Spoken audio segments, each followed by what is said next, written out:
Assalamualaikum warahmatullahi wabarakatuh. Terima kasih atas kesempatannya. Kami dari kelompok 10 akan mempresentasikan hasil proposal kegiatan mahasiswa. Kami kelompok 10 mengambil judul yaitu Job In atau bantal sadel bersepeda, solusi untuk kenyamanan bersepeda. Kelompok 10 ini terdapat 4 anggota. Yang pertama yaitu Mirza Rosa sebagai ketua pelaksana dengan NIM 2017-310-179. Yang kedua yaitu ada Cynthia Augustina Zahro dengan NIM 2017-310-500. Yang ketiga yaitu ada Orin Dwi Ratnaswari dengan NIM 2017-310-556. Dan yang terakhir yaitu ada Dwi Handayani Putri Rahayu dengan NIM 2017-310-574. Kelompok kami membuat sebuah produk yang bermanfaat bagi para goeser agar tidak merasakan lelah saat duduk di sadel sepeda yang mungkin keras. Produk itu adalah bantal jog-in atau bantal sepeda. Bantal sepeda atau jog-in merupakan pelindung pantat agar tidak terasa sakit atau lelah saat bersepeda. Jog-in merupakan produk yang terbuat dari dakron yang dibungkus dengan memanfaatkan kain sisa atau yang biasa disebut dengan kain perca, yang nantinya akan dijahit dengan rapi agar saat digunakan pada jog sepeda terlihat sangat bagus dan nyentrik. Selanjutnya ada analisis situasi atau analisis SWOT. Yang pertama ada strength atau kekuatan. Kekuatan dari produk kami ini adalah harganya sangat terjangkau dan bisa mencegah para pengguna sepeda ontel agar tidak merasa capek dan nyaman untuk digunakan. Lalu ada weakness atau kelemahan. Kelemahan dari produk kami yaitu kekurangan dalam penyediaan barang, dikarenakan kami membuat bantalan sepeda ontel sendiri dan menyulam sendiri, jadi penyediaan barang tidak bisa cepat atau tidak terlalu banyak. Selanjutnya ada opportunity atau peluang. Peluang dalam usaha kami yaitu saat ini banyak para pengguna sepeda ingin merasa nyaman saat bersepeda, sehingga kami membuat bantalan sepeda agar para pengguna merasa nyaman saat duduk pada jog sepeda. Dan dipastikan peminat pasar yang terus meningkat karena hobi bersepeda semakin hari semakin meningkat. Lalu ada threats ancaman. Ancaman dalam usaha kami dengan adanya pesaing-pesaing yang memberikan harga lebih murah. Selain itu ancaman yang lain yaitu apabila hobi bersepeda sudah mulai surut, tidak seperti saat ini, pastinya peminat pasar juga akan semakin menurun. Terima kasih atas kesempatannya. Di sini saya Cynthia Augustina Zahro dengan NIM 2017-310-500 akan mempresentasikan tentang manfaat kegiatan dari PKM ini.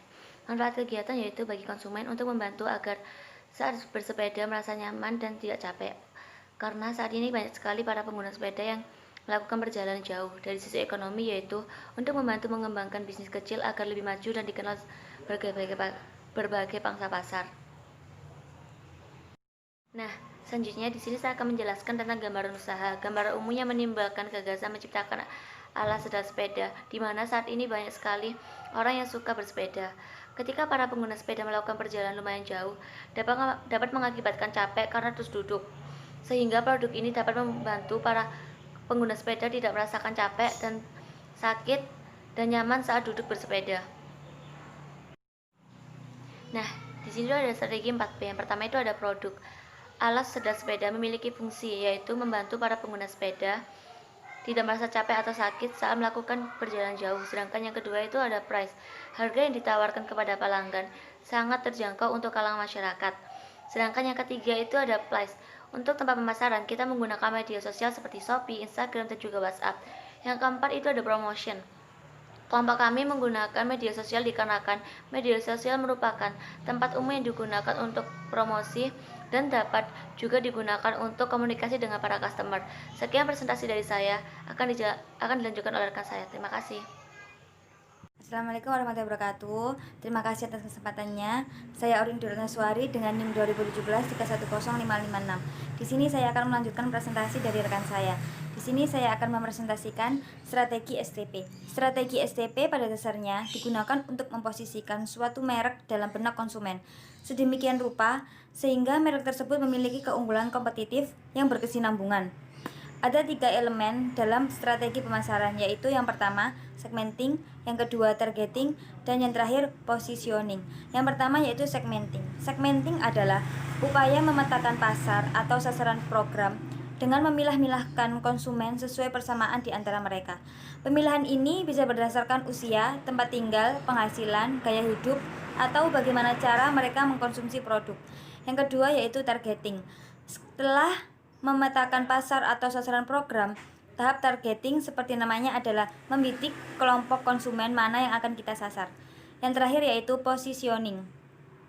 Apabila target pasar atau sasaran program sudah jelas, positioning adalah bagaimana kita menjelaskan posisi produk kepada konsumen. Apa beda produk kita dibandingkan kompetitor dan apa saja keunggulannya. Menurut Don E. Switch, positioning adalah bagaimana untuk meningkatkan sekaligus menempatkan produk yang kita buat terhadap pesaing kita dalam pikiran konsumen. Dengan kata lain, positioning dipakai untuk mengisi dan memenuhi keinginan konsumen dalam kategori tertentu. Selanjutnya saya akan melanjutkan presentasi saya yaitu tampilan produk. Tampilan produk ini kita itu menggunakan bahan-bahan yang pertama yaitu ada kain, yang kedua itu ada dakron buat mengisi kainnya itu tadi. Terus yang ketiga itu kita menggunakan jarum, jadi kita itu menjahit sendiri. Dan yang keempat itu kita menggunakan karet untuk supaya pas di joknya itu tadi. Setelah itu di gambar samping itu ada logo. Logonya itu kita pakai nama Cemplung. Kenapa kita pakai nama Cemplung? Itu nama pertemanan kita yang udah lama, mungkin udah tahun 2018, jadi kita menggunakan nama itu tersebut. Terima kasih. Selanjutnya akan dipresentasikan oleh rekan saya. Perkenalkan, nama saya Dwi Handayani Putri Rahayu dengan NIM 2017 310574. Di sini saya akan melanjutkan presentasi dari rekan saya yaitu mengenai metode pelaksanaan. Di mana metode pelaksanaan ini terdapat 4 tahap, yaitu tahap yang pertama adalah tahap persiapan dan survei, tahap yang kedua adalah pembuatan produk, tahap yang ketiga adalah promosi, dan tahap yang keempat adalah tahap penjualan.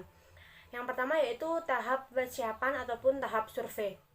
Tahap persiapan ini kita harus benar-benar memilih bahan langsung, meninjau ke tempat langsung untuk pemilihan bahan-bahan yang berkualitas untuk produk kita ini, yaitu jokin atau bantalan sepeda ontel.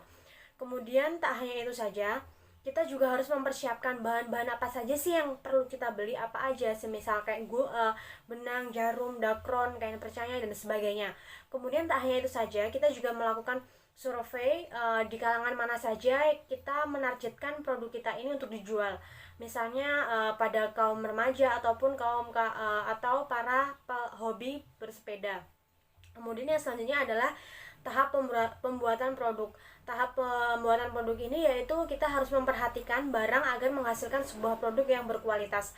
Selain itu, kita tidak lupa menomorsatukan keberhasilan agar produk yang digunakan dijauhkan dari kuman-kuman yang menempel dan juga memberikan kenyamanan untuk para pesepeda saat menggunakan produk kita tersebut. Yang ketiga yaitu adalah tahap promosi. Tahap promosi ini yaitu kita mempromosikannya dengan orang-orang terdekat yang pertama, dan yang selanjutnya kita mempromosikannya dengan cara melalui media sosial atau e-commerce. Media sosialnya itu seperti Instagram, WhatsApp itu seperti kita melakukannya di status WA ataupun broadcast ke grup-grup yang telah ada. Kemudian e-commerce-nya kita menggunakan Shopee dan juga menggunakan nama produk kita yaitu jokin.